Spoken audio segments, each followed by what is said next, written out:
Invitation to apply for the Barrett Jackson Cup. I filled it out. Next thing I know, they said, "Congratulations, you're in," and I was floored. So just for someone like myself, just humble beginnings, to be in a spot like this is pretty incredible. Yo, what up, C10 Nation? This is Ronnie from C10 Talk. C10 Talk is one of those podcast things. We talk C10 trucks, tech, and people. That's right, people. Because it's the people that make the scene so rad-ass. The trucks are cool, but the people are cooler. You can check out the podcast on iTunes, Spotify, Pandora, iHeartRadio, c10talk.com, and anywhere else you listen to your favorite podcasts. Thanks for checking out our latest video and being part of the C10 Nation.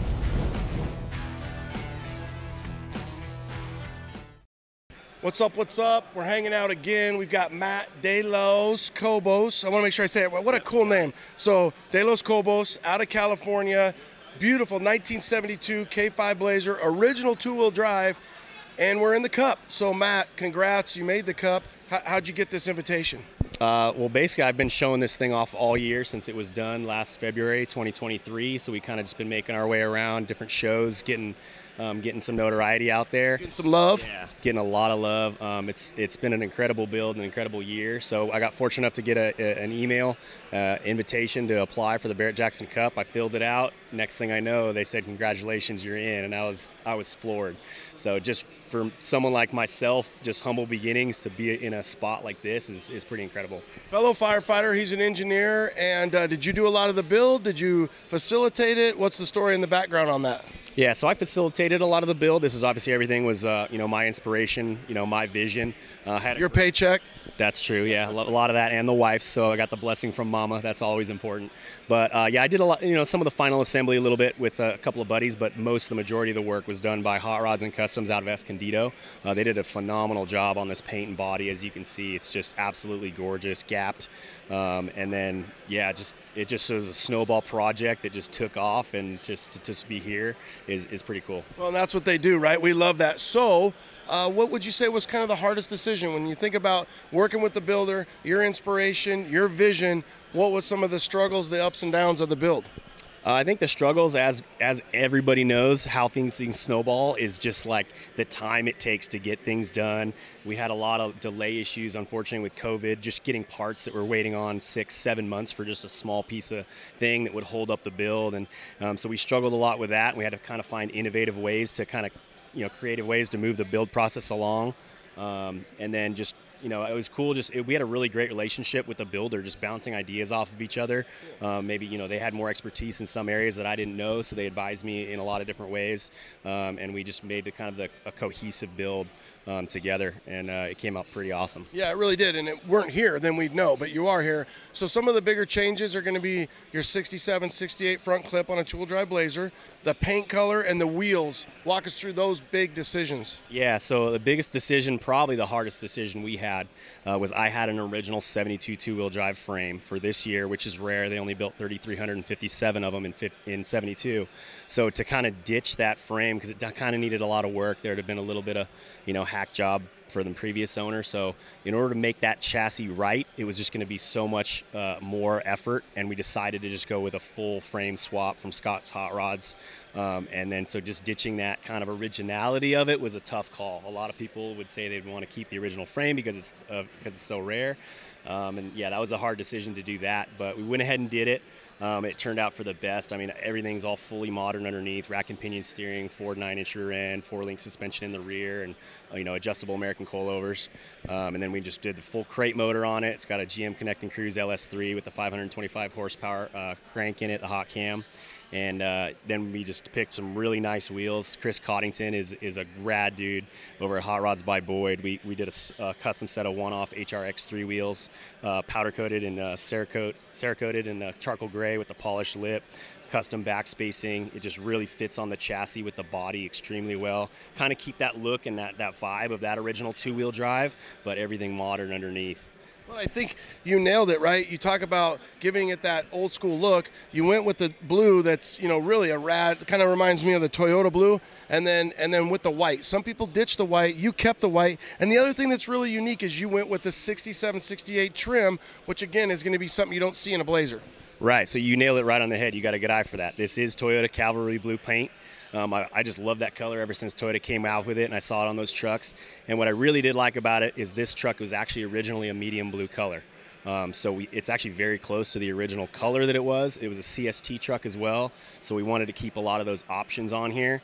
And then when I did buy the truck, it happened to have that 67 front end, but I was going to do that anyways, so that was just a bonus that it came with it. And the cool thing was it's actually original 67 sheet metal from a true 67 truck, so it's no aftermarket sheet metal on this at all. That's really the only thing that's original is the body and the top. Everything else has been basically brand new. But yeah, we kept a lot of the classic touches like the trim, the mirrors, just little touches to keep it classic. Even the dash, the radio, stuff like that. I wanted to keep it like as original as possible in some of the styling cues, but then have lots of little touches of modern here and there, just in a tasteful way. Okay, it is exactly tasteful. It's absolutely stunning. How's the shakedown been? How's the going to the shows, running it, driving it, enjoying it? Have you had as much time as you had wanted, and then working through some of those kinks? Going to the shows, there's been no issues there. I pretty much made it to most of them that I wanted to go to. We had one little delay. We wanted to be at the Brothers Truck Show back last summer. We had a transmission issue that just unfortunately it happens even with new transmissions, but GM, it's a brand new thing. They warrantied it. We swapped it out. We were able to get the issues ironed out and got a new transmission in there. Obviously had to do, the labor, putting it all back in and repainting it and getting it all together. So a little bit of setbacks here and there. So the shakedown just, like everybody else, they always have their issues, even though they're brand new. You're going to have to work on the little kinks here and there. But, I've been driving it a bunch. I've got over 2,500 miles on it already. So it's not truly just a show car. Like I built it to drive it and enjoy it. So kind of doing a blend of the both, like, just going to shows, but actually just taking it on long cruises. And even though it's nice, and sometimes I'll get little rock chips here and there, but it happens when you have a driver, or at least a car you're going to drive. So I just have to accept that fact that it's not going to be pristine all the time. Good for you that you're driving it. You built it to drive it. Now, you did say that you used some of Mama's money to help. How's Mama liking it?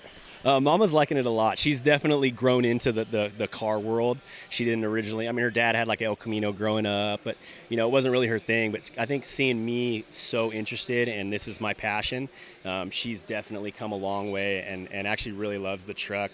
My daughter, she's 2.5. She loves getting inside the Blazer. She'll run up to me and say, "Dad, can I go play in the Blazer?" And it's super fun to just see her like light up when it comes back and forth from these shows and from the shop or whatever.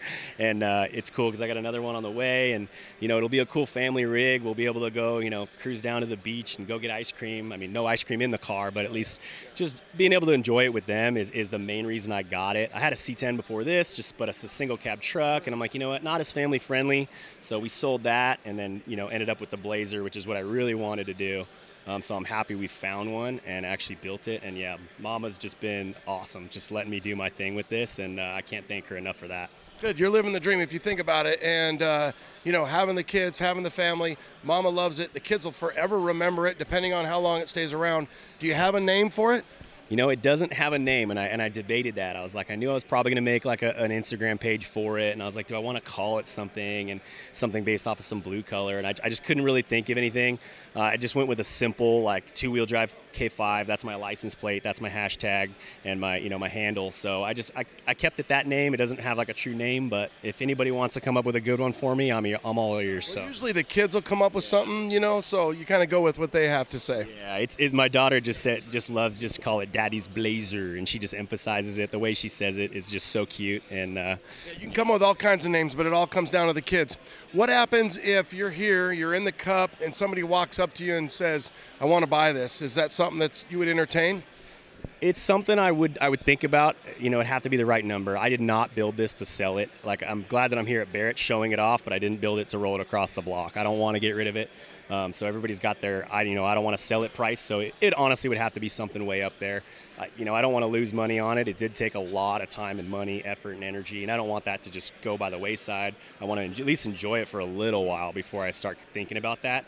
But everybody's got a price. I'm not an idiot. So if the right number comes along and someone offers some crazy money, I'm open. But just don't tell Mama when somebody comes up and says, "Hey, I'll give you $250 for that," and she's like, "Yeah, we sold it already, babe." Yeah. So it would have to be a big discussion to actually let it go. And then if I did something again, obviously another project, it would roll right into that. Maybe. What would you build? I want to stick with a Chevy. I'm just a Chevy guy in general. I like, the late 50s trucks even, even to go back to a truck, but something a little bit more like where I wouldn't have to worry about it. Honestly, like I would love something with just a little bit of patina, maybe just a natural patina, not too crazy, but I would still do all the same, like, hot rod stuff underneath, get a nice, good power plant in it, good suspension, actually make it a good driver that I could rip around, have fun. We could still have fun at shows, fun with the family, but then I don't care if I'm in a supermarket parking lot and someone, dings it, so that would be a little bit less stress off of me.